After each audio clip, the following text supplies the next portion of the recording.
പരിശുദ്ധ പരമ ദിവ്യകാരുണ്യത്തിന് എന്നേരവും ആരാധനയും സ്തുതിയും പുകഴ്ചയും ഉണ്ടായിരിക്കട്ടെ. പരിശുദ്ധ പരമ ദിവ്യകാരുണ്യത്തിന് എന്നേരവും ആരാധനയും സ്തുതിയും പുകഴ്ചയും ഉണ്ടായിരിക്കട്ടെ.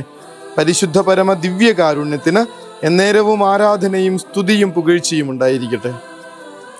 33-ാമത്തെ സങ്കീർത്തനത്തിലാണ് നമ്മൾ വായിക്കുന്നത്, കർത്താവ് തനിക്ക് വേണ്ടി തിരഞ്ഞെടുത്ത ജനത ഭാഗ്യമുള്ളവരാണ്. കർത്താവ് തനിക്ക് വേണ്ടി തിരഞ്ഞെടുത്ത ജനത ഭാഗ്യമുള്ളവരാണ്. ഓർക്കണം, ഗോഡ് ചോസസ്.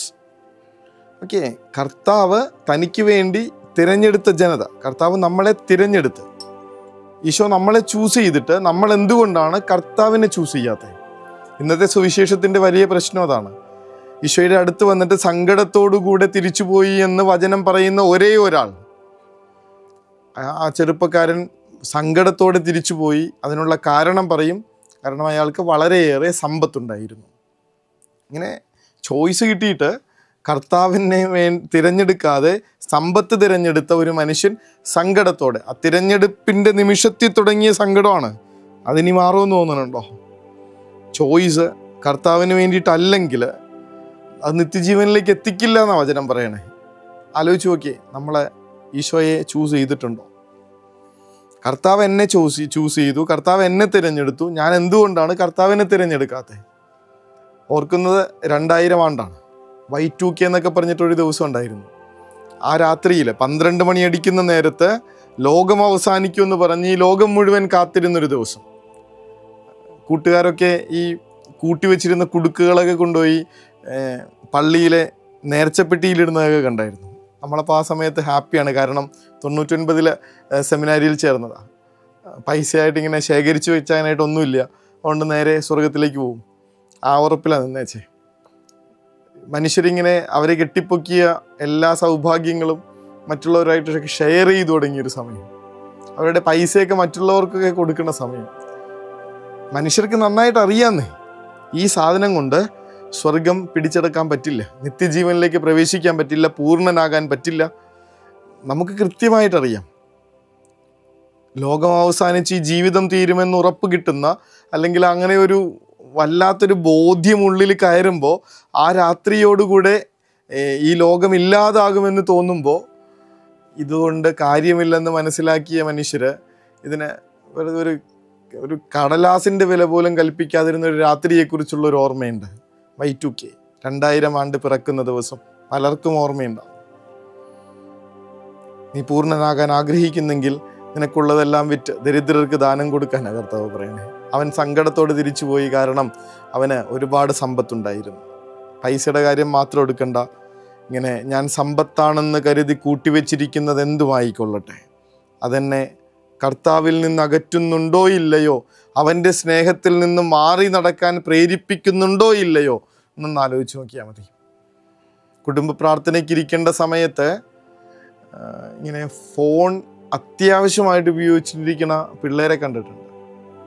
ആ സമയമാണ് ഓൺലൈൻ ക്ലാസ് എന്നാണ് പറയണേ. ആ സമയത്താണ് ചില വീഡിയോ കോൾസ് വരണേ. ആ സമയത്താണ് കൂട്ടുകാരെ വിളിച്ച് സംസാരിക്കാൻ പറ്റുന്നത്.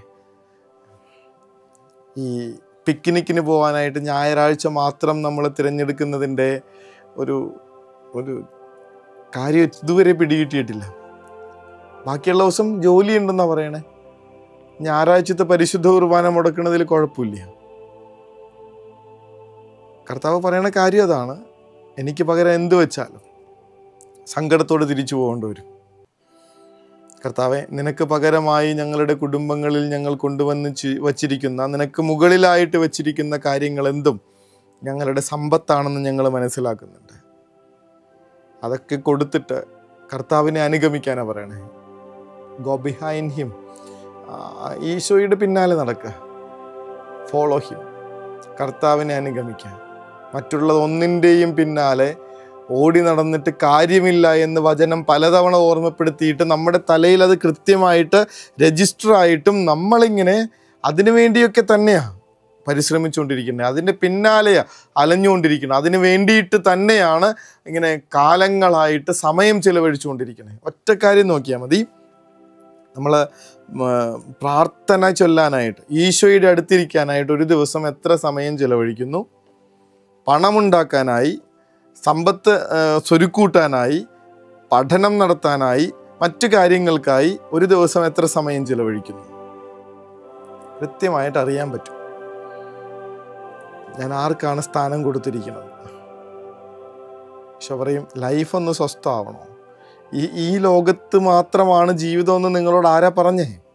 നീ പൂർണ്ണനാകാൻ ആഗ്രഹിക്കുന്നെങ്കിൽ, സ്വർഗരാജ്യം സ്വന്തമാക്കാൻ ആഗ്രഹിക്കുന്നെങ്കിൽ നിനക്കുള്ളതൊക്കെ വിറ്റ് നീ എന്നെ അനുഗമിക്കുക. ഈ കർത്താവിനെ പിന്നാലെ നടക്കാൻ വേണ്ടിയിട്ട് തന്നെയാണ് ഈശോ പറയണേ. ഈ സ്വത്ത് ഉണ്ടാക്കാനും അതിനു വേണ്ടിയിട്ടുള്ള ജോലിക്കുമുള്ള അലച്ചിലുകളൊക്കെ ഒന്ന് ദിശ മാറ്റിയത് കർത്താവിങ്കിലേക്ക് ഒന്നാക്കി നോക്കി, സ്വസ്ഥത കിട്ടുന്നത് കാണാൻ പറ്റും. ബാക്കിയുള്ളതൊക്കെ കൂട്ടിച്ചേർക്കപ്പെടുമെന്നാണ് വചനം പറയണത്. നീ ആദ്യം ദൈവത്തിൻ്റെ രാജ്യവും അവിടുത്തെ നീതിയും അന്വേഷിക്കുവിൻ, മറ്റുള്ളതെല്ലാം കൂട്ടിച്ചേർക്കപ്പെടും. ഒന്നും ചെയ്യേണ്ടെന്നല്ല, കർത്താവിൻ്റെ പിന്നാലെ നടക്കും, മറ്റുള്ളതെല്ലാം വഴി കർത്താവ് കാണിച്ചു തരും. തമ്പുരാന് പകരമായിട്ട് വയ്ക്കുന്നതെന്നും എന്തും മറ്റുള്ളതൊക്കെയാണ് എൻ്റെ സമ്പത്തെന്ന്, ഞാനിങ്ങനെ സമ്പാദിച്ചു കൂട്ടുന്നതാണ് എൻ്റെ ജീവിതത്തിൻ്റെ സന്തോഷമെന്ന്, എൻ്റെ ജീവിതത്തിൻ്റെ രക്ഷയെന്ന്, എൻ്റെ ജീവിതത്തെ നിർണയിക്കാൻ പോകുന്നതെന്ന് നമ്മൾ തെറ്റിദ്ധരിച്ചിട്ടുണ്ടെങ്കിൽ അത് നമുക്ക് തെറ്റുപറ്റി പോയിട്ടുണ്ടെന്ന് കർത്താവ് വ്യക്തമായിട്ട് ഓർമ്മപ്പെടുത്തി തരും. കർത്താവെ, നിനക്ക് പകരമായി വച്ചിരിക്കുന്നത് എന്തിൻ്റെയും എടുത്തു മാറ്റി നിന്റെ പിന്നാലെ നടക്കാനുള്ള കൃപ തരണമേ എന്ന് പ്രാർത്ഥിച്ച് നിന്നെ സ്വന്തമാക്കാനായിട്ടുള്ള പരിശ്രമങ്ങളിലും അലച്ചിലുകളിലും ഏർപ്പെടാൻ വേണ്ടി ഞങ്ങളെ സഹായിക്കണമേ എന്ന് അപേക്ഷിച്ച് നമുക്ക് അവിടുത്തെ തിരുസന്നിധിയിൽ ആശീർവാദത്തിനായി മുട്ടുകുത്താം.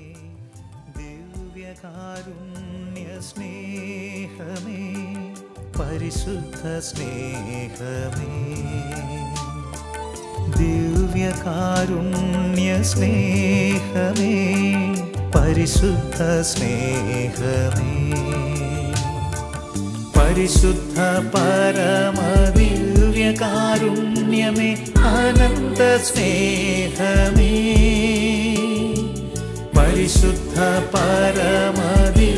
പരിശുദ്ധ പരമദിവ്യകാരുണ്യത്തിന് എന്നേരവും ആരാധനയും സ്തുതിയും പുകഴ്ചയും ഉണ്ടായിരിക്കട്ടെ. പരിശുദ്ധ പരമദിവ്യകാരുണ്യത്തിന് എന്നേരവും ആരാധനയും സ്തുതിയും പുകഴ്ചയും ഉണ്ടായിരിക്കട്ടെ. പരിശുദ്ധ പരമദിവ്യകാരുണ്യത്തിന് എന്നേരവും ആരാധനയും സ്തുതിയും പുകഴ്ചയും ഉണ്ടായിരിക്കട്ടെ. കർത്താവ് തൻ്റേതെന്ന് പറഞ്ഞ് തിരഞ്ഞെടുത്ത ഇസ്രായേൽ ജനത അതേ കർത്താവിനെ ഉപേക്ഷിച്ച് കളയുമ്പോൾ വലിയ നാശത്തിലേക്ക് പോകുന്ന കാഴ്ചയാണ് ഒന്നാമത്തെ വായനയിൽ നമ്മൾ വായിക്കണേ. കർത്താവെ, അങ്ങയോട് ചേർന്ന് നിന്ന് അങ്ങയ്ക്ക് വേണ്ടി ദാഹിച്ച് അങ്ങയുടെ പിന്നാലെ നടന്ന് ജീവിതം സ്വസ്ഥമാക്കാൻ ഞങ്ങൾക്കിടയാവട്ടെ എന്ന വലിയ പ്രാർത്ഥനയോടുകൂടെ നമുക്ക് ഉറക്കത്തിലേക്ക് പോകാം. സ്വർഗ്ഗം അനുഗ്രഹിക്കട്ടെ. കരുണ തൻ കയർ പിടിച്ച് നയിച്ചിടും സ്നേഹമേ, ദിവ്യകാരുണ്യ സ്നേഹമേ, പരിശുദ്ധ സ്നേഹമേ, പരിശുദ്ധ പരമദിവ്യകാരുണ്യമേ, അനന്ത സ്നേഹമേ, പരിശുദ്ധ പരമദിവ്യകാരുണ്യമേ, അനന്ത സ്നേഹമേ.